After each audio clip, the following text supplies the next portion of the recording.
داستان بگم زحمت شما تمام کنم. اثر وضعی گناه بسیار زیاد مو به طرفش توجه بدی. هر گناهی که مو شما انجام میدی از خود یک اثر داره. حتی اگر مو توبه هم کنی باز مو گناه اثر خود کسته میله. بعض اوقات کسته مو گناه مونی توبه مونی درسته که موضوعات مورد پیش خدا رو سفید موری، لیکن دمزی دنیا سبب اسباب است کاز اند افکت فرمولیشی اپلای کسته موشه که یک بحثی فلسفی که ما نمیخوایم بکنم. مرد سقایی بود در شهر بخارا، 30 سال به خانه زرگری، یک 30 سال به خانه زرگری کسته آب مپرد. سقا بود، خانه زرگر آب مپرد.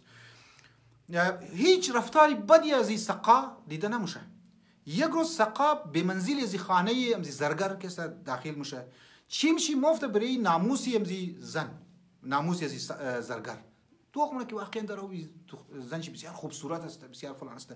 امی که مشکی آوره میده دمزی دورانی مشکی آوره دستای زن از زرگر که لمس مونه، یک شهوت آمیز دست شرکت است لمس مونه. زنی از زرگر گپ نمیزنه.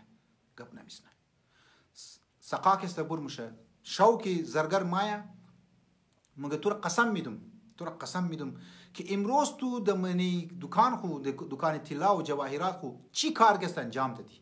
مگه چی کار شد؟ مگه نه مگه تو مرا گو کار کردی، تو گو ریزه گناه یا گو ریزه خامی انجام دادی یا ندادی؟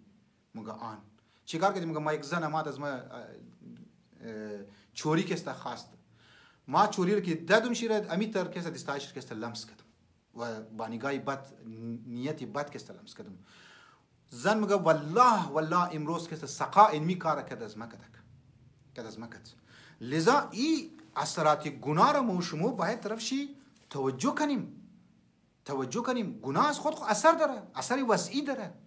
مکافات عمل ما باید فراموش نکنیم. هر گناهی که ما انجام میدم اثری بد کسته داره. از زنی من برادرانی من دمزی دنیا انسان را کسته نابود منه.